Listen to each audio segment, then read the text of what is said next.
اور مجھے بتائیے انسان کو بنانے والے سے بہتر کون بتائے گا؟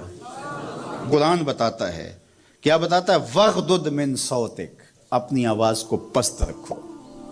باقی اس کے الگ احکام ہیں کہ اذان دے رہے ہیں، آپ کسی کو پکار کر رہے ہیں، جنگ میں رجز ہے یا کوئی اور بات ہے۔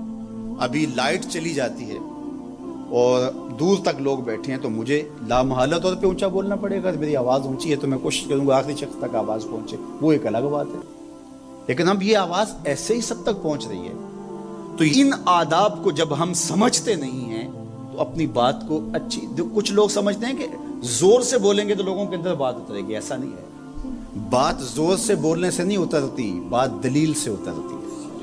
رومی علیہ رحمہ فرماتے ہیں کہ بادلوں کے گرجنے سے نہیں، پھول کھلتے ہیں بارش کے برسنے سے۔ تو بارش برسے گی تو پھر پھول کھلیں گے، بلکہ وہ جتنی آہستہ آہستہ برسے گی اتنی ہی جذب ہوتی چلی جائے گی۔ کچھ لوگوں کی عادت ہوتی ہے کہ وہ بہت زیادہ چیخ چیخ کے بولتے ہیں اور بلند آوازی سے گفتگو کرتے ہیں۔ یہ عادت بچپن سے انسان کے اندر پیدا ہو جاتی ہے، پھر آہستہ آہستہ آہستہ آہستہ یہ زندگی کا حصہ بن جاتی ہے۔ پھر وہ اپنے آپ کو روکنا بھی چاہے تو روک نہیں سکتے۔ اس لیے بچوں کو اس سے منع کر دینا چاہیے کہ وہ چیخ کر نہ بولیں، چلا کر نہ بولیں، درمیانی آواز سے گفتگو کریں۔ تو کہا اپنی آواز کو پست رکھو۔ اور یہ ممبر و محراب کے مالکوں کو بھی خاص طور پہ اس بات کا بہت خیال رکھنا چاہیے کہ ان کی آواز لوگوں کے کانوں پر بوجھ نہ بنے۔ آج کل تو یہ ساؤنڈ سسٹم لگے ہوئے ہیں اور پھر ماشاءاللہ کچھ لوگ تو یہ ایکو کا بھی ضرورت سے زیادہ استعمال کرتے ہیں۔ سنجیدگی کے ساتھ، متانت کے ساتھ بات کرنا، سنجیدگی اور متانت کے ساتھ بات کو سننا، یہ شریعت کے آداب ہیں۔ جب کسی سے ہم کلام ہوں تو آپ بھی بلند آواز نہ ہوں، اور دوسرا وہ اس کا جو جواب دے رہا ہو اس کی توجہ بھی بھٹکنے نہ پائے، وہ اپنے احساسات سے یہ بات بتائے۔ اور کہیں جواب دینا ضروری ہو تو حرج بھی نہیں ہے۔ آواز کو معتدل رکھو، خوبصورت رکھو۔ تو جس طرح بولنے کے آداب ہے اس طرح سننے کے بھی آداب ہے۔ ویسے ماہرین کہتے ہیں کہ تیز آوازیں بندہ پونے گھنٹے سے زیادہ نہیں سن سکتا، یعنی اس کا سٹیمنا جو ہے وہ اتنا ہی ہے کہ وہ اتنا سن لے، برداشت کر لے اس کے بعد وہ تو الگ بات ہے، لیکن یہ ہے کہ وہ جو آسانی کے ساتھ سن سکتا ہے اتنے ہی سن سکتا ہے۔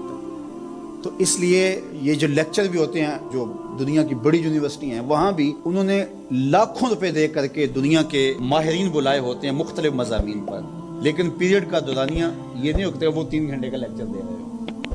انسان کی جو ہے وہ ایک کیپیسٹی ہے، اس سے آگے نہیں وہ بڑھ سکتا۔ لوگوں کے ساتھ ملاقات کے وقت آپ کا چہرہ کھلا ہونا چاہیے، چہرے پہ خشونت، چہرے پہ رعونت، چہرے پہ سرکشی کے آثار، تکبر اور غرور کے آثار، یہ کسی بھی انسان کو زیبا نہیں دیتے۔ تکبر صرف اللہ کی شان ہے، اور اس کے اسماء مبارکہ میں سے ایک اسم مبارک متکبر ہے۔ الکبریاء اور ردائی، کہا کبریائی میری چادر ہے، اور جو مجھ سے میری چادر چھیننا چاہے گا میں اس کو جہنم کی آگ میں ڈالوں گا۔ اس کائنات میں ہونے والا پہلا جرم تکبر ہے۔ جب ابلیس کو آدم علیہ السلام کے سامنے سجدہ کرنے کا حکم دیا گیا تو اس نے کہا کہ میں تو سجدہ نہیں کروں گا، ابا واستکبر وکان من الکافرین، اس نے انکار کیا بوجہ تکبر، اور تکبر رائی کے دانے کے برابر بھی اللہ کو پسند نہیں ہے۔ اور قیامت کے دن جب لوگ سور اسرافیل سے آغوش موت میں ہوں گے تو اللہ تعالیٰ جل شانہ لوگوں سے خطاب کرے گا، تو اس میں ایک جملہ یہ ہوگا، این المتکبرون، تکبر کرنے والے کہاں ہیں؟ تو لوگ آغوش موت میں ہوں گے تو کوئی سر نہیں اٹھائے گا۔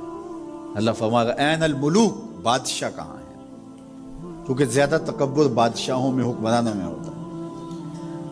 تو اللہ تعالیٰ فرمائے گا انا المتکبر، میں متکبر ہوں، یہ میری شان، انا المالک، میں بادشاہ ہوں۔ تو بادشاہی اسی کو زیبا ہے، تکبر اسی کو زیبا ہے۔ تو نصیحت کرتے ہوئے فرمایا وَلَا تُصَعِرْ خَدَّكَ لِلنَّاسِ، لوگوں کے سامنے اپنی گردن کو، اپنے چہرے کو، اپنے رخسار کو ٹیڑھا نہ کرنا۔ ابن منظور افریقی نے لسان العرب میں لکھا ہے کہ یہ سعر سے نکلا ہے اور یہ اونٹ کی ایک بیماری ہے. جس طرح بندوں کو لقوہ ہو جاتا ہے، اس کا منہ ٹیڑھا ہو جاتا ہے، تو اونٹ کو ایک بیماری لگتی ہے، تو جب وہ بیماری اس کو لگ جائے تو اس کی گردن ٹیڑھی ہو جاتی.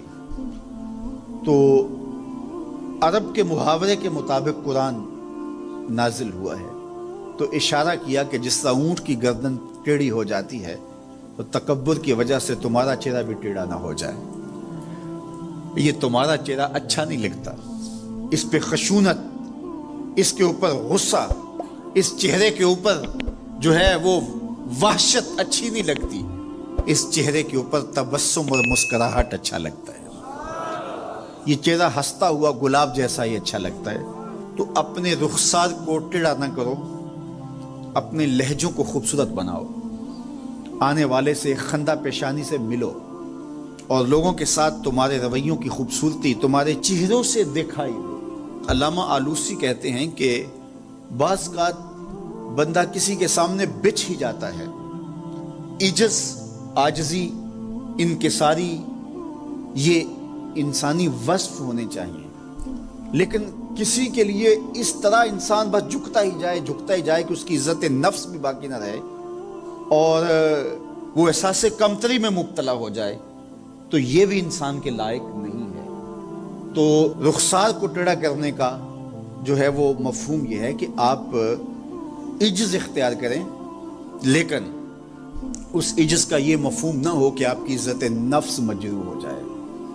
حکام کے سامنے، شہنشاہوں کے سامنے، بادشاہوں کے سامنے کچھ لوگوں کے رویے اس قدر ہوتے ہیں کہ ان کی غلامانہ ذہنیت ان کے عمل سے، ان کے رویوں سے اور ان کے انداز ملاقات سے ٹپکتی ہے. تو جب آپ کسی سے عجز کے ساتھ، محبت کے ساتھ پیش آتے ہیں تو وہ اپنی جگہ، لیکن اس کے اندر تجاوز ایسا نہ ہو کہ آپ کا رخسار ٹیڑھا ہو جائے. مطلب کیا ہے کہ آپ حد سے نیچے گر جائیں اور اپنی خودی کو بھی بیچ ڈالیں. تو اس سے بھی منع کیا گیا ہے. تو ان دونوں کے درمیان بیلنس رکھیں، تکبر میں بھی مبتلا نہ ہونے پائیں اور احساس کمتری میں اور ایسا عجز جو آپ کی خودداری کو بہا کے لے جائے اس میں بھی مبتلا